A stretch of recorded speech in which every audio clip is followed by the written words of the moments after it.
भगवान के भक्तों का जिस कुल में प्रादुर्भाव होता है, वो कुल, वो ग्राम, वो नगर, वो देश परम पूजनीय हो जाता है।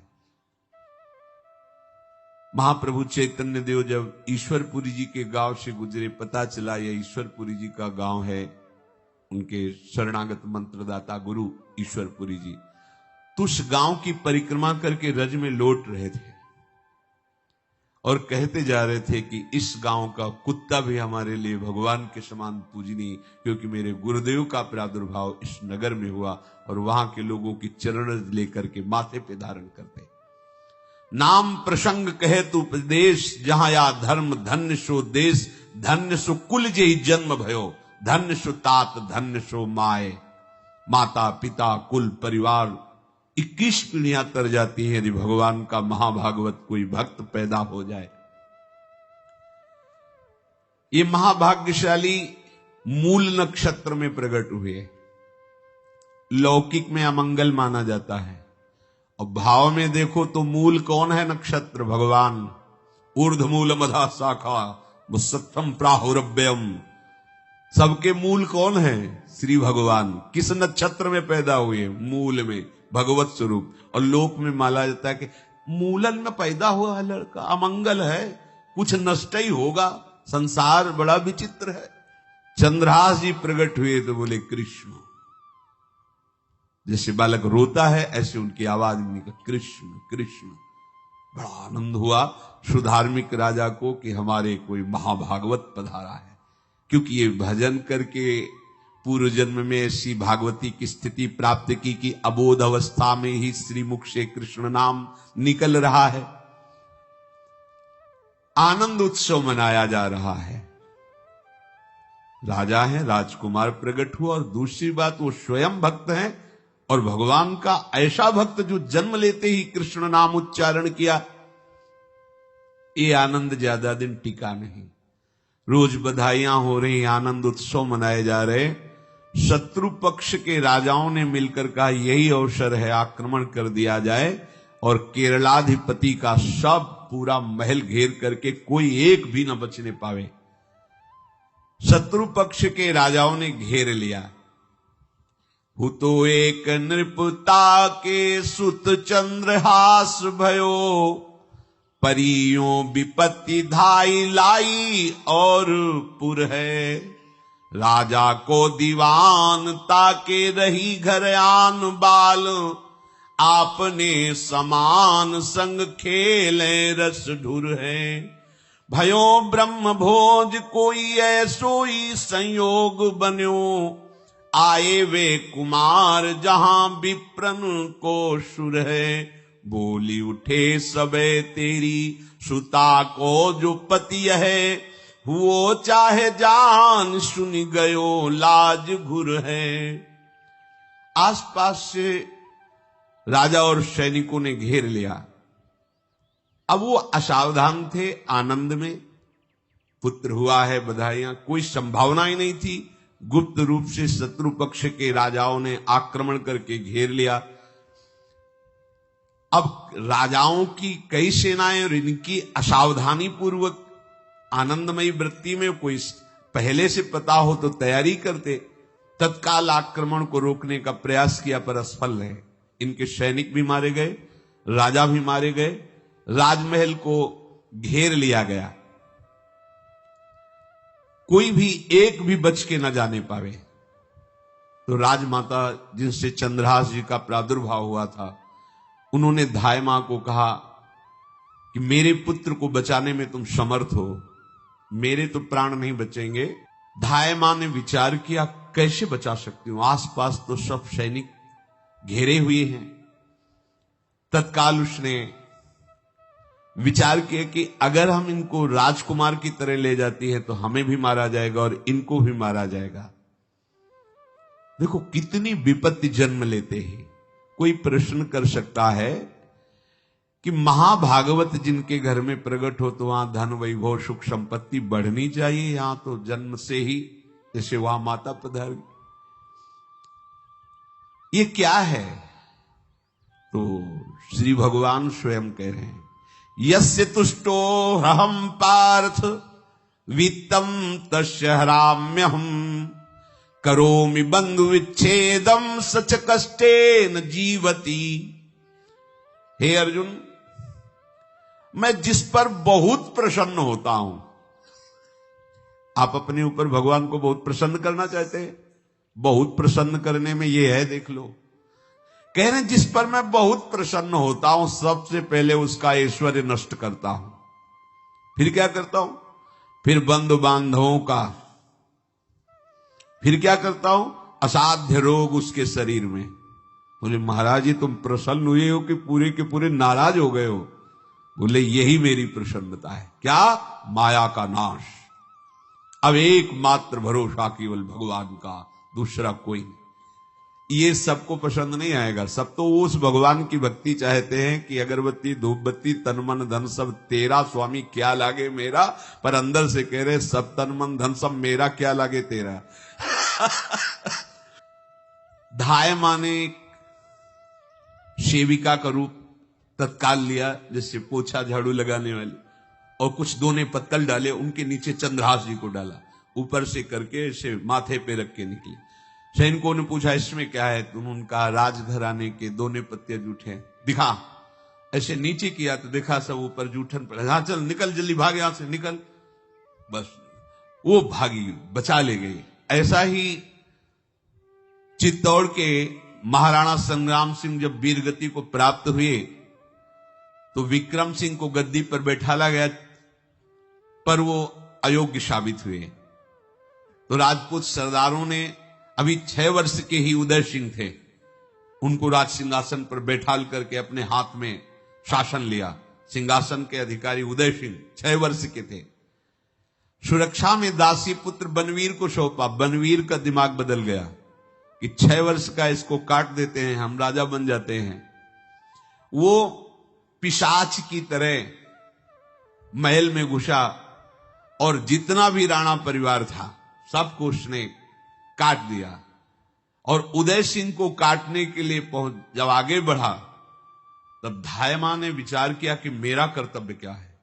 तो उसका पुत्र ठीक 6 वर्ष का उदय सिंह जैसा ही था। तत्काल उदय सिंह को दूसरी जगह लिटाकर अपने पुत्र को लिटाया और एक झाड़ू पोछा करने वाले को उदय सिंह को दिया कि तुम गंगा के किनारे मिलना, नदी के किनारे, मैं वहां जाऊंगी। तो बनवीर आया और कहा उदय सिंह कहां है? तो अपने पुत्र की तरफ अंगुली कर। कैसा धर्म रक्षा में ये बलवान सेवक जन होते थे। धायमा है, अपने पुत्र को अपने आंखों से, अपने इशारे से कटवा रही, लेकिन राजपुत्र की रक्षा की। तुरंत बनवीर ने देखा नहीं और काट दिया। और उदय सिंह को, तो जब उदय सिंह तैयार हुए थे तो राजमाता की तरह सम्मान करते थे। धायमा का सिंहासन से उतरकर पैरों में सर रखते थे कि तेरी कृपा से बचे। ऐसे ही चंद्रहास जी को उस दासी ने, जो धायमा ने बचा लिया, वो कुंतलपुर पहुंची और वहां के जो मंत्री दृष्ट बुद्धि थे उनसे प्रार्थना की कि मैं सेवा कला में बड़ी प्रवीण हूं और ये मेरा पुत्र है, अगर आपकी कृपा हो जाए तो कुछ समय के लिए हम आपकी सेवा में, महल सेवा में रहेंगी और हमारे पुत्र का पालन पोषण हो जाएगा। उनकी परीक्षा ली गई तो राजघराने की सेविका थी, परम प्रवीण थी, पर उन्होंने ये परिचय नहीं बताया। विधि विधान से राज्य की सेवा में प्रवीण दासी पाकर उसको अच्छा लगा, ठीक है आप रह सकती है। अभी चंद्रहास जी 3 वर्ष के ही थे कि धायमा पधार गई और ये हर समय कृष्ण कृष्ण कृष्ण कृष्ण कृष्ण नाम इनके चलता रहता था। अब जो उनका दुलार करने वाली थी धायमा, वो भी पधार गई तो कौन उनकी तरफ देखे। पर बहुत ही गौर वर्ण, बड़े ही सुंदर। अब वो गलियों में भटकने, निकाल दिया महल से जब धायमा मर गई, क्योंकि धायमा की सेवा कारण उनको रखा गया था। तो कोई भी मां देखती उनको तो कोई उनको वस्त्र पहना देती, कोई भोजन करा देती। ऐसे ही भगवान के भक्तों की बड़ी विचित्र लीला होती है। गोस्वामी जी को कोई दरवाजे पे खड़ा नहीं होने देता था, तुलसीदास जी को।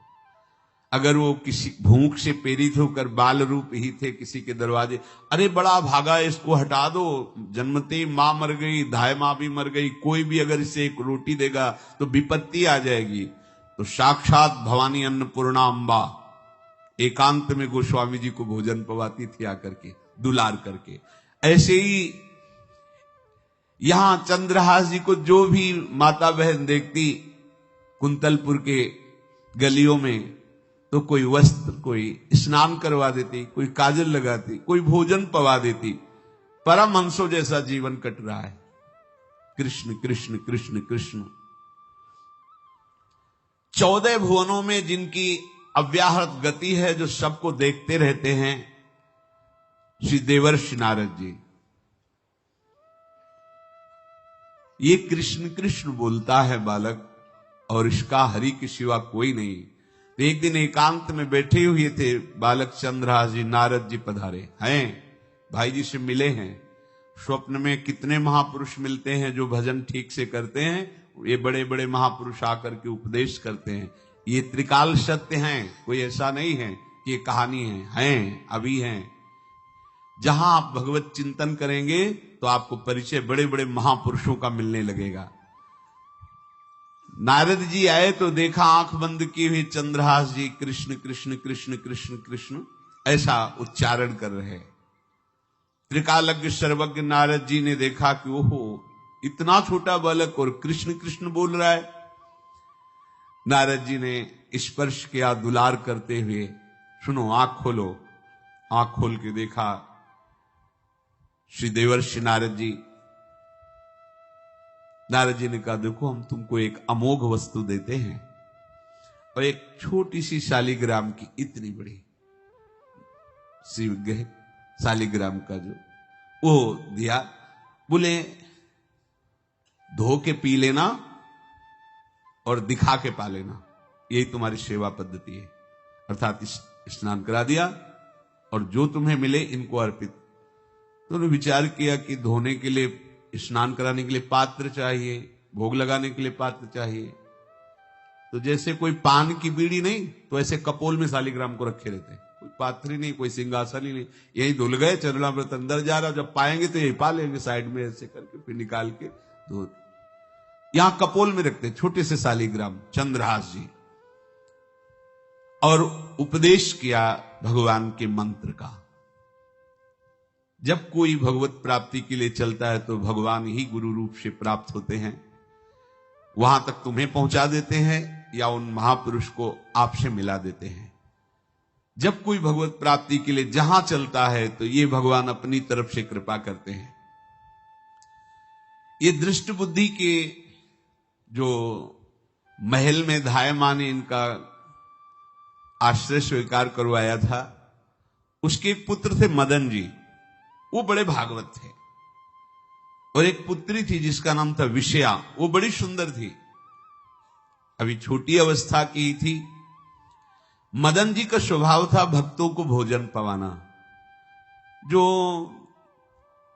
भगवत भाव के जन होते हैं उनके हृदय में ऐसा उत्साह होता रहता है कि जो वैष्णव हैं, संत जन हैं, इनको भोजन पवाने का मतलब श्री भगवान को भोजन पवाना। भक्तमाल में भी वर्णन है कि जैसे गर्भवती मां को आप कुछ भी पवाओ तो बालक की पुष्टता अपने आप होती है, ऐसे संतों के हृदय में भगवान विराजमान प्रगट रूप से हैं। जब हम संतों को भगवत भाव से भोग पवाते हैं तो साक्षात भगवान ही पाते हैं। वो मदन थे भगवत भाव के, तो उन्होंने बुलाया बड़े बड़े भक्तों को और ब्राह्मणों को। जब ब्राह्मण और भक्त पा रहे थे तो खेलते खेलते चंद्रहास जी भी वहीं चले गए और उन्होंने भी वहां प्रसाद पाया। अब बड़े बड़े ब्राह्मणों में एक ज्योतिषाचार्य थे। दृष्ट बुद्धि जी ने हाथ जोड़कर प्रणाम किया और अपने परिवार को प्रणाम करवाया और कहा, यह हमारी पुत्री है। दृष्ट बुद्धि जी ने कहा, आप इसका हाथ देकर बताइए इसको वर कैसा मिलेगा, कैसा ऐश्वर्य होगा।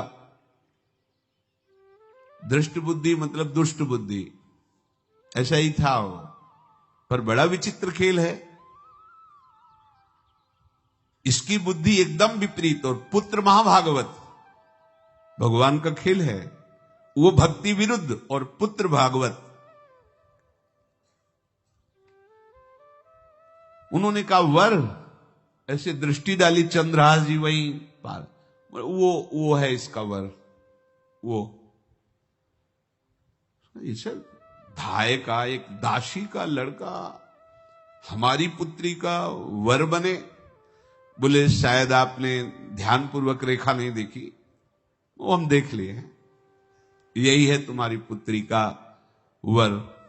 दृष्ट बुद्धि ने विचार किया कि एक भिखमंगा हमारी राजकुमारी पुत्री का दूल्हा बनेगा। पंडित जी को तो दक्षिणा दी, विदा किया, और सैनिकों से कहा घर से निकलने न पावे बालक, क्योंकि ज्योतिष पक्की, ज्योतिष शास्त्र सत्य है, पर उसका सम्यक ज्ञान होना चाहिए। भला मुझ सम्राट के मंत्री की पुत्री, वो महामंत्री हैं दृष्ट बुद्धि, और ये एक भिखमंगा कैसे हो सकता है? बड़ा हृदय में जलन हुआ, ये तो बड़ी अपकीर्ति और दुर्भाग्य का विषय होगा, इसी को मरवा डालते हैं, काम खत्म हो जाएगा। निश्चय किया और जल्लादों को बुलाया और कहा बालक जो पंगत में भोग पा रहा है, इसको ले जाओ और जंगल में मार के, और इसका कोई अंग हमें काट के दिखाओ कि हम मार, मतलब पक्का मार देना है। क्योंकि वो इतने सुंदर थे, इतने सुशील थे, इतने प्यारे लगते थे कि कोई भी मारने के लिए तैयार। इसीलिए उसने शर्त रखी, इनका अंग काट करके हमको प्रमाण में दिखाया जाए कि मार दिए गए हैं। ततो देवास भगवान चांडालास्तान मुमुहत मोहितास्त्वन्त्यजा वाक्य मब्रुवन कीदृशः शिशु। चांडालों ने हाथ पकड़ा चंद्रहास जी को, लेकिन चंद्रहास जी का स्पर्श करते हुए उनको ऐसा दुलार होने लगा हृदय में, जैसे मां को अपने बच्चे से दुलार होता है। स्पर्श करते, दरस परस अघनाश, भक्त का स्पर्श ही पापों का नाश कर देता है। वो दो जल्लाद आपस में कहने लगे भाई जीवन हो गया लोगों को मारते हुए, कभी कोई पुण्य का काम नहीं किया। ये देखो भक्त संग का प्रभाव। इस सुकुमार विशाल नेत्र, कैसा सुंदर बालक जो हमारे चित्त को चुरा रहा है, इस दुष्ट बुद्धि मंत्री ने आदेश किया मारने का। भला इससे क्या बिगाड़ा इनका, क्यों मारना चाहता है? देखो वैसे तो मां पापी है ही है, क्योंकि जल्लाद घर में जन्मे हैं, पूर्व जन्म के पापों के अनुसार इस जन्म में न जाने कितनों को हमने काटा है। पर पता नहीं क्या हो रहा है, मेरे हृदय में ऐसी हिम्मत नहीं आ रही कि इस बालक को मैं मार सकूं। दूसरे ने कहा फिर अगर उसको तुम नहीं मारोगे तो तुम मारे जाओगे, कुछ तो करना पड़ेगा। नहीं नहीं, इस छोटे से बालक से क्या किसी को नुकसान। एकांत जंगल में ले गए और कहा तुम जानते हो हम तुम्हें किस लिए बुलाए हैं? चंद्रहास जी बालक थे, 5 वर्ष की आयु अब हो गई थी, तो उनका मुझे पता नहीं कि आप क्यों लाए हैं। बोले हम जल्लाद हैं, तुम्हें मारने का हुक्म दृष्ट बुद्धि ने दिया है, मारना तो पड़ेगा ही तुम्हें। हमारी इच्छा नहीं कि मारे, पर हम तुम्हें अंतिम बात पूछते, तुम्हें कुछ भी पसंद हो, कुछ भी, तो तुम कहो हम तुम्हारे लिए ला के देंगे, जो तुम्हें चाहिए बोलो, पर हमें वध करना पड़ेगा तुम्हारा। तो उनका मुझे कुछ और नहीं चाहिए, बस थोड़ा सा समय चाहिए। यदि आप मारना ही चाहते हो तो थोड़ा हमारी पूजा है हम कर ले, इसके बाद मार लीजिए। आपको तो बल है, अस्त्र हैं, मैं तो बालक हूं। उनका हां हम तुम्हें समय देते, तुम किसी को पुकार भी सकते हो, जो तुम करना चाहो कर सकते हो। चंद्रहास जी का मुझे मृत्यु का भय नहीं, बस कुछ समय दे दी। पूरा महाभारत हो गया था, टिटिहरी के अंडे नहीं फूटे थे। वहीं टिटिहरी का, तो टिटिहरी एक पक्षी होती है ना, टे टे करके उड़ती है, तो उसके अंडों के ऊपर एक हाथी का घंटा हुआ गिर गया ऐसे। सब पूरा महाभारत में सब नष्ट भ्रष्ट, वो अंडे वैसे सुरक्षित। तो जो प्रभु भारत युद्ध में राखे भरभी अंड, सोई मुंह को राखे जो राखत ब्रह्मांड।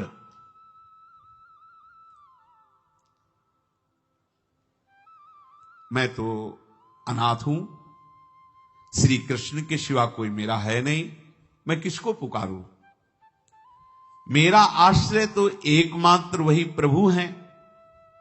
और निकाला शालिग्राम, यही सिंहासन है शालिग्राम का। भगवान के भक्तों की अपार महिमा है। मान लीनो बोलवे कपोल मध्य गोल एक, गंडकी कुशुत कारि सेवा नीकी कीनी है। क्या सेवा? वहां कोई पंचपात्र गंगा जल ये सब थोड़ी है, लेकर बस आंसुओं से अभिषिक्त कर रहे हैं। प्रभु मुझे तो कोई ज्ञान नहीं कि आपकी सेवा कैसे की जाती, मैं तो अपने मुख में ही आपको रखता हूं। अब मेरे जीवन का अंत होने जा रहा है, बस मैं यही प्रार्थना करता हूं कि मैं आपके ही समीप पहुंचूं, आपका ही स्मरण करूं, आपसे कभी विलग न हो, एक भी वृत्ति आपसे कभी विलग न जाए। भयो तदाकार यो निहार सुख भार भरी, नैनन की कोर ही सो आज्ञा बध दीनी है। श्याम सुंदर मुरली मनोहर ललित त्रिभंगी ध्यान करते हुए आंख खोली और इशारा किया, काट दो मुझे।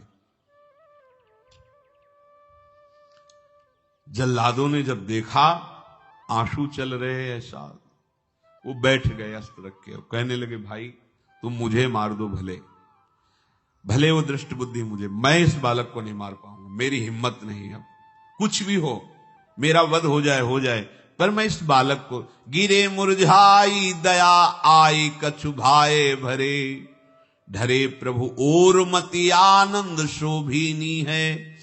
हुती छठी आंगुरी सो काट लई दूषण हो, भूषण ही भयो जाई कहीं सांच चीनी है। जब नेत्र का इशारा हुआ कि वध कर दो, तो जो बधिक मारने के लिए आए हत्यारे थे वो आनंद से एकदम प्रफुल्लित हुए और कहा मैं नहीं मार पाऊंगा तुम्हें। तो एक ने कहा देखो एक उपाय मुझे दिखाई दे रहा है, इस बालक में विशेषता तो है ही, पर इसके पैरों में देखो, बाएं पैर में एक छठी अंगुली भी है, किसी किसी को होती है। गांव में तो कहते हैं छंगू या छंगा, जिससे होता है ना गांव में, और ये छंगा मतलब 6 अंगुली की। बोले इसको अगर काट लेते हैं तो प्रमाण भी सत्य, जिसकी कसम खवाएगा मैं खा लूंगा कि ये चंद्रहास जी के है, और मैं मार दिया। और कौन इस बालक को ढूंढेगा, जंगल में छोड़ देते हैं, अपनी तो सामर्थ्य नहीं। बदिकों ने, जल्लादों ने ऐसा ही किया और जाकर अंगुली दिखा दी, मैं बालक का वध करके आ गया हूं। उनको यह कि लाखों बार इन्होंने वध किया तो संशय का कोई रिश्तेदार थोड़ी है, वो तो बालक है, उसको मारने में क्या। हाँ ठीक है, मार दिया गया। अब वो जो चले गए तो अंगुली जो कटी थी उससे रक्त प्रवाह हो रहा है। कृष्ण कृष्ण जगन्नाथ वासुदेव जनार्दन, हे कृष्ण हे जगन्नाथ हे वासुदेव हे जनार्दन, ऐसे नाम उच्चारण करते हुए मूर्छित हो रहे हैं चंद्रहास जी। वो छोड़ करके जल्लाद चले गए। चंद्रहास जी भगवान का स्मरण कर रहे हैं, तो जितने जंगल के मृग हैं वो सब मंडलाकार घेर के ऐसे। एक हुमा नाम का पंछी होता है, अगर उसके पंखे की छाया पड़ जाए तो चक्रवर्ती सम्राट का वैभव प्राप्त होता है। और वो भीड़ की भीड़ पक्षी आकर चंद्रहास जी के ऊपर ऐसे घेरे हुए हैं, आसपास मृग मृगी मृग शावक सब घेरे हुए हैं। बीच में चंद्रहास जी कृष्ण गोविंद दामोदर माधव ऐसे उच्चारण कर रहे हैं। जो भगवान के चिंतन में मगन रहना अपना स्वभाव बना लेता है, तो देखो ऐसे हत्यारों के हृदय में भी दया गई, क्योंकि दया समुद्र भगवान का स्मरण जो करते हैं उनमें ऐसी महामहिम दिव्यता आ जाती है। कोई भी कितना भी निर्दयी हो, अंदर से वो भले जल रहा है द्वेष के कारण, पर कहीं ना कहीं ये द्वेष आंतरिक राग का सूचक हो। वो भी भक्त को प्यार करता है, पर भक्ति ना होने के कारण वही उसका राग द्वेष में बदल जाता है। कोई भी हो, अंदर से जब भक्त के प्रति जलन पैदा करता है तो उसमें मूल होता है भक्त की महिमा, भक्त का महत्व, पर उसे ना प्राप्त, जैसे कहते हैं कि वो अंगूर खट्टे हैं और हट नहीं प्राप्त कर पाए तो अंगूर खट्टे हैं। बकाया महत्व तो सबके अंदर होता है। दुष्ट से भी दुष्ट के अंदर भगवान के भक्तों का महत्व होता है, क्योंकि सबके हृदय में भगवान विराजमान है। अब चंद्रहास जी भगवत स्मरण करते हुए पक्षियों के और मृग आदि के बीच में है। उधर भगवान का एक विधान तैयार होता है। वह देश भूमि में रहत लघु भूप और सुख सब एक सुत चाह भारी है। कुंतलपुर के ही अधीन एक चंदनवती नाम की राज्य नगरी थी। वहां के राजा थे, उनके पुत्र नहीं हो रहा था, तो उन्होंने बहुत से दान पुण्य यज्ञ आदि किए। गृहस्थी धर्म में पुत्र ना होना एक बहुत अमंगल सूचक होता है। पितरों को पिंडदान करना, तृप्ति करना और गृहस्थ परंपरा को आगे बढ़ाना, पुत्र ऐसा। और जिसके गृहस्थ धर्म में होते हुए पुत्र नहीं होता, उसे शास्त्रों में लिखा पुत्र नाम के नरक की भी प्राप्ति होती है ऐसे। पर अगर वही गृहस्थ जिसके पुत्र नहीं हुआ और बाल कृष्ण को अपना पुत्र मानकर उनकी सेवा करे तो परम पदवी को प्राप्त हो जाए। संतान नहीं हुई तो दोनों विरक्त होकर वृंदावन वास करो, भजन करो, श्री जी को प्राप्त हो जाओ। पर अगर गृहस्थ में है तो पुत्र की कामना बड़े बड़ों को देखी गई, क्योंकि ऐसा सिद्धांत है। जब दशरथ जी महाराज चक्रवर्ती सम्राट, जब उनकी भी बहुत अवस्था हो गई, पुत्र नहीं हुआ तो व्याकुल हो गए और वशिष्ठ जी के चरणों में जाके बैठे कि सब कुछ है, पुत्र ना होने के कारण हमारा हृदय व्याकुल रहता है। उन्होंने श्रृंगी ऋषि को बुलाकर पुत्रष्टि यज्ञ करवाई, जिससे भगवान 4 रूपों में प्रकट हुए, राम लक्ष्मण भरत शत्रुघ्न। तो कुंतलपुर सम्राट पद, चंदनवती राज्य राजा, जैसे प्रदेश और दिल्ली में बैठे हुए जो प्रधानमंत्री राष्ट्रपति वो बादशाह, जो दिल्ली का अधिकार वो बादशाह, और ऐसे छोटे छोटे जो राज्य हैं उनको राजा। तो ये चंदनवती के राजा कर दिया करते थे, प्रत्येक राजा को कर देना होता था बादशाह को। इनके पुत्र था नहीं और कर देने के लिए कुंतलपुर ही जा रहे थे, तो रास्ते में देखा कि बहुत से मृग और पंछी ये घेरे हुए क्या है, तो एक कौतूहल सा कि क्या है बीच में। आसपास मंडलाकार मृग, फिर वो विहंग पक्षी। निकष्यो विपिन आनि देखिया ही मोद मानी, कीनी खग छा घिरी मृगी पाति सारी है। दौरी के निशंक लियो पाय निधि रंक जियो, कियो मन भयो सो बधायो श्रीहु वारी है। को दिन बीते नृप भय चित चीते दियो, राज को तिलक भाव भक्ति विस्तारी है। जो भगवान के आश्रित है, भगवान कैसी व्यवस्था करते हैं। वो चंदनावती के राजा दौड़ करके कौतूहलवश, क्या है यहां, मृगी पंक्तियों के बीच में पक्षी, हुमा नाम का बड़ा पवित्र पक्षी हिमालय आदि में पाया जाता है, जिसके ऊपर इसकी छाया पड़ जाए वो ऐश्वर्यवान हो जाए। देखा बालक दिव्य तेजों में, और मूर्छावस्था में नजदीक गए तो अंगुली पूरी कटी हुई थी, तो रक्त प्रवाह, गोद में उठाया और आनंदित हो गए। हमारी पुत्रेष्टि यज्ञ सफल हुई, हमारा दान पुण्य सफल हुआ, ऐसा हमें सुंदर बालक मिला। चंद्रहास जी को लेकर के घर आए और हृदय में भगवान का बार बार कृपा प्रसाद मना रहे हैं, मुझे भगवान ने पुत्र दिया।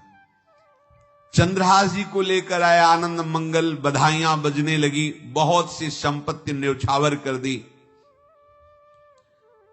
5 वर्ष के चंद्रहास जी हैं, पूछा, बेटा तुम्हारे माता पिता कौन है? तो कहा श्री कृष्ण। परिवार में कौन है? श्री कृष्ण। मतलब तुम्हारा कोई नहीं है? नहीं है, श्री कृष्ण।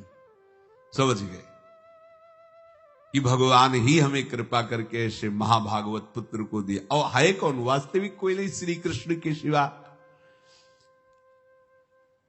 बड़ा उत्सव मनाया और अपने राज सिंहासन का अग्रिम अधिकारी युवराज पद चंद्रहास जी को।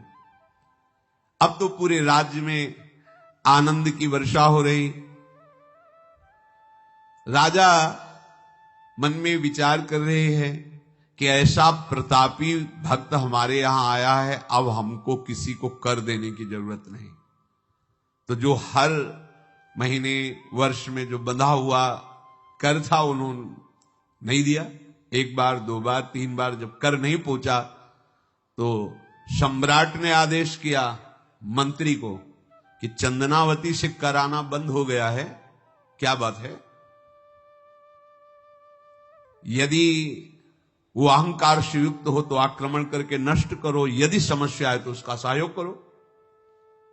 बादशाह के आदेश से वहां दृष्ट बुद्धि पहुंचे तो युवराज पद पर चंद्रहास जी विराज, जिनको मारने के लिए जल्लादों के हाथ में दे दिया था। पूरे पूर्वासी ऐसा प्रभाव चंद्रहास जी का है कि सब कृष्ण भजन करते हैं, सब आनंद में मगन रहते हैं। चंद्रहास जी थोड़ा सयाने हो गए थे तो पूर्ववासियों को उपदेश देते, एक बार हमारे राज्य में भोजन पाया जाएगा 24 घंटे में, और सबके घरों से आरती की शंखनाद घंटानाद सुनाई देना चाहिए। सबके यहां शाम के रोज नाम कीर्तन और भगवत कथा होनी चाहिए, क्योंकि आयुष्यम चपलम तादृक जल बुद्बुद सन्निभम चिंतयध्वम जनामूढ़ा माधवम वर्षम सुस्थिरम। भाइयों, ये आयु बड़ी चंचल है, कब शरीर छूट जाए पता नहीं, पानी का बुलबुला कब फूट जाए कोई पता नहीं। इसलिए माधव श्री कृष्ण का नाम कीर्तन, उनकी आरती पूजा, उनका ध्यान और एक टाइम भोजन पूरे नगर में। अब सोचो कितना भक्ति का प्रभाव होता है। पूरा नगर में, हर घर में आरती पूजा कीर्तन। तो रहे जाके देश सो नरेश कछु पावे नाही, बाहबल जोर दियो सचिव पठाई के, आयो घर जान कियो अति सन्मान सो, बिछान लियो वह बाल मारो छल छाई के, दई लिखी चिट्ठी जाओ मेरे सुत हाथ दीजे, कीजे वही बात जाको आयो ले लिखाई के, गए पुर पास बाग सेवा मति पाग करी, भरी दृग नींद ने कुछ सोयो सुख पाई के। चक्रवर्ती सम्राट के लक्षण स्वाभाविक चंद्रहास जी में प्रकट होते थे। अब दृष्ट बुद्धि जब वहां गया, देखा युवराज पद पर, पहचाना कि वही बालक है, ये तो चंद्रहास है, क्योंकि काफी समय तो महल में ही रहे थे धाय मां के साथ और अच्छे से पहचान थी। और उन्होंने विचार किया कि ये तो बहुत अनिष्ट हो गया, हमने तो मारना निश्चित किया था और जल्लादों ने इसको छोड़ दिया और अब तो ये राजा का राजकुमार बन गया। तो राजा से कहा कि पहली बात, युवराज पद पर बैठालने के पहले तुम्हें सम्राट को सूचना देनी चाहिए थी। दूसरी बात, अभी तक तुमने कर नहीं दिया। जानते हो कि अगर सम्राट का भाव बदल गया तो एक क्षण में तुम्हारे राज्य को नष्ट कर दिया जाएगा। तो राजा ने हाथ जोड़कर चंद्रावती के राजा ने कहा, महाराज आप ही अब हमारी रक्षा कर सकते हो। तो उसकी दृष्टि चंद्रहास पर थी, इसको मरवाना है, क्योंकि पंडित ने बताया था यही पति बनेगा। अरे तो अब तो आनंदित होना चाहिए कि अब तो राजा बनेगा, अब तो बढ़िया है। लेकिन चंद्रहास जी को यदि आप सम्राट के पास भेज देते हैं और सम्राट निश्चित प्रसन्न हो जाएंगे चंद्रहास को देख के, तो वो तुम्हारे इस अपराध को क्षमा कर देंगे। युवराज पद दे दिया और भेंट नहीं दी, कर नहीं दिया महीनों से, तो ऐसा करो चंद्रहास जी को भेज दो। राजा ने स्वीकार कर लिया। और पहले लोग बिल्कुल धर्म से चलते थे, कहीं भी अधर्म का लेश नहीं। एक चिट्ठी लिखी दृष्ट बुद्धि ने और चंद्रहास जी से कहा खोल के पढ़ना नहीं, मेरे पुत्र मदन को देना जाके, और मदन तुम्हें फिर आगे का कार्य सम्राट से मिलाना, माफी करवा देना, ये सब करवा देगा, पर ये चिट्ठी तुम रास्ते में खोल के नहीं देखना। और वैसे भी किसी का पत्र खोल के देखने का धर्म नहीं कहता। अगर कोई पत्र दे तो ये नहीं कि इसमें क्या लिखा है, नहीं, या तो हिम्मत नहीं है, इतनी धैर्य नहीं है तो मत लो। अगर धैर्य है तो हाथ में लेकर जहां तक पहुंचाना है वहां तक पहुंचा दो, नहीं तो वो कार्य ही मत लो। ये अधर्म है कि आप बीच में उसको खोलकर पढ़े। पहले लोग बहुत धर्मात्मा होते थे, एक एक बात धर्मयुक्त होती थी। चंद्रहास जी को चिट्ठी दी, चंद्रहास जी ने पत्र को अपनी पाग में खोस लिया और कुंतलपुर के लिए चले। अब इनका किशोर अवस्था में प्रवेश हो चुका था। एक सुंदर कुंतलपुर के बाहरी रमणीय बगीचा था, वृक्ष बहुत सुंदर सुंदर, पुष्पवाटिका भी बड़ा मनोरम लगा। घोड़ा बांध दिया वृक्ष में और पहले सरोवर का बड़ा निर्मल जल होता, जल पिया, हाथ मुंह धोया, थोड़ी देर भगवान का ध्यान करते रहे वृक्ष के नीचे और फिर लेट गए तो नींद आ गई। भगवान बड़े कृपालु हैं। जो भगवद आश्रित होता है त्रिभुवन में कोई उसका अमंगल नहीं कर सकता। अपनी सहेलियों के साथ दृष्ट बुद्धि की वही राजकुमारी जिसके साथ इनका ज्योतिषाचार्य ने कहा था यही पति होगा, वो अपनी बहुत सी समान वयस्क अवस्था की जो किशोरियां थी उनके साथ वो, और ये राजवाटिका थी, इसमें घूमने के लिए आई। तो घोड़ा देखा तो उसने कहा यहां किसी का घोड़ा कैसे आ सकता है, हमें लगता है कोई यात्री इसमें प्रवेश कर गया, उसको पता नहीं होगा कि राजवाटिका है। खेलत सहेलिन मो आई वाही बाग मांझ, करी अनुराग भई न्यारी देखी रीझी है। पाग मदि पाती छवि माती झुकी खेची लई, बाची खोल लिख्यो विष दैन पिता खीजी है। विषयाशु नाम अभिराम दृग्वंजन सो, विषया बनाई मन भाई रस भींजी है। आई मिली आलिन में लालन को ध्यान हिए, पिए मद मानो गृह आई तब धीजी है। वो अपने सहेलियों के साथ घूमते हुए उसी वृक्ष के नीचे पहुंची जा। चंद्रहास नौ किशोर अवस्था, और जो भगवान का भजन करते हैं उनमें एक विशेष आकर्षण होता है जो साधारण आदमियों में नहीं होता। वो कैसा भी रूप हो उससे मतलब आकर्षण होता है, ऐसा लगता है इनके समीप बैठे रहे, इनको देखते रहे, इनकी बातें सुनते रहे, उनमें भगवत आकर्षण होता है। आंख मुंदी हुई शोर है, देखते ही पूर्व विधान के अनुसार उसका चित्त लुट गया। इतना सुंदर नौ किशोर अवस्था। आसपास देखा तो सखियां खेलने में लगी थी। पाग में एक चिट्ठी सी दिखाई दी तो झुक करके चुपचाप ऐसे नौ किशोर अवस्था में चंचलता भी होती है। चिट्ठी खोल करके देखा तो वैसे ही रूप माधुरी में आसक्त हो गई थी, पूर्व संस्कार से आकर्षण भी हुआ। इसने संस्कृत में लिखा था, विस्मस्मयी प्रदातव्यम त्वया मदन शत्रवे, कार्या कार्यम न द्रष्टव्यम कर्तव्यम खलु में प्रियम। मदन पुत्र, उनके नाम था मदन। ऐ मदन, बिना कुछ विचार किए इसको विष दे देना जाते ही। क्या उचित है क्या अनुचित ये तुम्हें नहीं सोचना, मेरा प्रिय करना, मेरे आदेश का पालन, जाते ही से विष दे देना। पत्र उसने देखा पिताजी की बुद्धि खराब हो गई, ऐसे सुंदर नव किशोर को विष देने की बात लिख दी।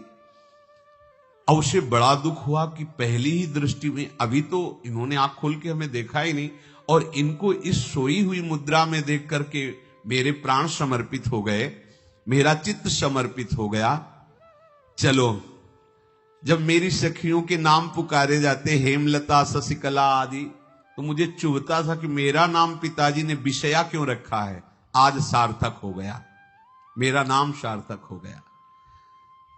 काजल लगाई हुई थी, एक सीख से ऐसे काजल लिया, और एक संस्कृत में आ बनता है ऐसा, ऐसे, बस ऐसे कर दो तो विषया हो गया। अब उसका अर्थ बदल गया। हे मदन, उचित अनुचित का विचार छोड़कर जाते ही इसे विषया प्रदान कर दो, ये मेरा प्रिय कार्य होगा। विषय पुत्री भगवान है, जैसी हो भवतव्यता तैसी बने सहाय, आप ना आवे आप परताई तहां ले जाए। तो ओ पत्र वही खोश दिया, और ये सुख हुआ कि तो जाएंगे भाई के पास ही ना, तो घर में ही तो जाएंगे, वहां इनकी इस प्रसन्न मुद्रा में बातचीत करते हुए मैं इनको देखूंगी। ये भगवान का विधान होता है। भगवान श्री राम जब पुष्प वाटिका में पुष्प चयन कर रहे हैं, तो श्री विदेह राजनंदनी जानकी जी की नूपुरों की ध्वनि कान में पड़ी। सावधान हो गए। लक्ष्मण जी से कहते, लक्ष्मण आज तक मेरे मन में ऐसा नहीं हुआ, ये नूपुर और कंकन की ध्वनि मेरे मन में व्याकुलता पैदा कर रही है, और रघुवंशियों का स्वभाव ऐसा नहीं है। ये किसकी हो सकती है नूपुर ध्वनि? तो बोले भैया ये तो जनक जी का निज महल की वाटिका है, इसमें तो राज परिवार के सिवा किसी का प्रवेश ही नहीं होता। ऐसे ही बात कर रहे थे कि सामने से श्री विदेह राजनंदनी किशोरी जो जानकी जी, भगवान के पसीना आ गया माथे में ऐसा सुंदर स्वरूप। और लक्ष्मण जी से कहते, लक्ष्मण मुझे अपने मन पे विश्वास, मर्यादा पुरुषोत्तम भगवान, मुझे अपने मन पे विश्वास है कि कभी भी इसमें हलचल नहीं, पर आज कुछ हम संभाल नहीं पा रहे। ये विधान होता ना, जानकी जी को देख, तो ये भगवान का विधान होता है जो ऐसा पवित्र भाव वाले। अब चंद्रहास जी ये सब कुछ पता नहीं, भगवत ध्यान में वो निद्रा में, तो उठ्यो चंद्रहास जी पास लिख्यो ल्यायो आयो, देखी मन भायो गाढ़े गरे सो लगायो है। दही कर पाती बात लिखी मो सुहाती, बोली विप्र घरी एक मांग ब्याह उभरायो है। करी ऐसी रीति डारे बड़े नृप जीती, श्री देत गई बीत चाव पार पे न पायो है। आयो पिता नीच सुनि घूमि आई मीच मानो, बानो लखी दूल्हा को सूल सरसायो। चंद्रहास जी उठे और पूछते हुए मंत्री के घर पहुंचे, और मदन ने देवी की चंदनावती से पिताजी ने इनको भेजा है, ये वहां के राजकुमार हैं, हृदय से लगाया। चंद्रहास जी ने कहा आपके पिता ने पत्र दिया है। उन्होंने पत्र पढ़ा, विषमसमयी विषयासमयी, विषय तुरंत बिना विचार किए ब्याह कर दो, दे दो, क्योंकि लिखा है प्रदातव्यम त्वया मदन, अभी इसी क्षण जहां ये पत्र मिले, उनका जो आ गया, सुबह शीघ्र शुभम शीघ्र, बुलाओ पंडित को। पंडित ने कहा भगवान की कृपा से अगला मुहूर्त है, बिल्कुल ये ब्याह का पक्का मुहूर्त है। अब तो राजघराने तत्काल व्यवस्था हुई, अब वो तो पहले ही मोहित हो चुकी थी देख के विषया जी। तत्काल दुल्हन रूप उनको सजाया गया, इनको दूल्हा रूप सजाया गया, पंडित शुरू कर दिए, गणानंद तो गणपति को ब्याह हो गया। अब जब ब्याह यहां खूब धूमधाम से हो गया, तो दृष्ट बुद्धि ने सोचा कि काम हो गया होगा, विष दे दिया होगा, मर अब हम जाके संभाल लेंगे, क्योंकि राजकुमार है, कैसे विष दिया कौन दिया, तो इस बात को हम संभाल लेंगे। जब वहां घर है तो पूरे नगर में सजावट हुई थी। बोले भैया सजावट का है कि? बोले महाराज आपके ही आदेश से तो है, आपने दूल्हा भेजा था। और बोले दूल्हा भेजा, ब्याह किसने कब कहा ऐसा? बोले तो मदन के पास चिट्ठी रखी है। अब वो घर गए, मदन को बोला, बोले तुम्हारी बुद्धि मारी गई, क्या हमने पत्र में लिखा था? दिखा दिया, लिखा था हमने विष, इसमें विषया कैसे लिख गया? काजल से ऐसे, और पहले स्याही काजल की ही होती थी, तो ऐसे भगवान सब कुछ बना देते हैं। उनका पिताश्री एक भी अक्षर आपकी आज्ञा का उल्लंघन, आपने लिखा था बिना विचार किए उचित अनुचित का हमारी आज्ञा का पालन किया जाए, विषया प्रदातव्यम मदन, मेरा नाम लेके आपने संबोधन करके ये देखो ये लिखा हुआ है, इसमें हमारी त्रुटि क्या है? देखा तो चंद्रहास जी दूल्हा और सुंदर, अब उसका हृदय आग ले। अब तो मान जाना चाहिए बिटिया का वरण हो गया भाई, ब्याह हो गया, अब तो गुस्सा छोड़ देनी चाहिए। पर दुष्ट बुद्धि, नाम ही रखा था दृष्ट बुद्धि, उसने कहा चाहे बिटिया विधवा रहे पर तुम्हें जिंदा नहीं रहने देंगे। ये दुष्ट बुद्धि होती है। देखो कैसे कैसे ऐसे ही होते हैं, कुछ लोग ऐसे ही होते हैं, हमारी इज्जत फिर जेल काटता है पूरा परिवार, मार डालेंगे तुम्हें जिंदा नहीं रखे, ऐसे दुष्ट बुद्धि का स्वभाव होता है। अब भाव जब बिगड़ जाता है तो फिर पकड़ में नहीं आती बात, यही समझ जाना चाहिए था। चरणों में प्रणाम करके कि अब तो तुम हमारे बेटे के समान हो, ये भी राज्य तुम्हारा, वो भी आनंद लो, अब बड़ा सुख का कार्य है। लेकिन जब नकारात्मक सोच आ जाती है तो बुद्धि कंट्रोल में नहीं रहती, वो फिर उद्दंडता करने, उसका निश्चय गलत होता है। बैठो ले एकांत सुत करी कहा भ्रांत, ये कहो सो नितांत कर पाती ले दिखाई है, बाँच आँच लागी मैं तो बड़ोई अभागी, ए पे मारो मति पागी, बेटी राण हूं सुहाई।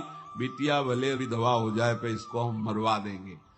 बोल नीच जाति बात कही तुम जाओ मठ आवे, यहां को मारी डारो मोही भाई है, चंद्रहास जू सौभाग्यो देवी पूजी आओ आप, मेरी कुल पूज सदा रीति चली आई है। नजदीक गया और कहा कि बहुत कृपा हुई, आप हमारे दामाद बने, पर हमारे यहां की एक रीति है, हमारे नगर के बाहर जो देवी हैं उसमें लड़की का वर अकेले पूजा करने जाता है, आपको हमारी कुल की रीति का निर्वाह करना होगा, आपको जाना ही होगा। कोई समस्या नहीं, हमारे लिए तो हर देवी देवता भगवत स्वरूप है, आपके लिए हम पूजने चले जाएंगे, पूजन की थाल तैयार करो। और उधर कई बलवान सैनिकों को भेजा, देवी पूजने जो आ रहा है तत्काल उसे काट देना, किसी भी तरह बचना नहीं चाहिए, नहीं तुम सब मारे जाओगे। जो आदेश देवी मंदिर में सैनिकों को लगा दिया, जो आवे तत्काल मार देना, क्योंकि अब भेज ही रहे ना, तो नाम नहीं लिया, कहा जो आवे तत्काल मार देना, मेरा आदेश अगर बचा तो मैं तुम्हें मार दूंगा।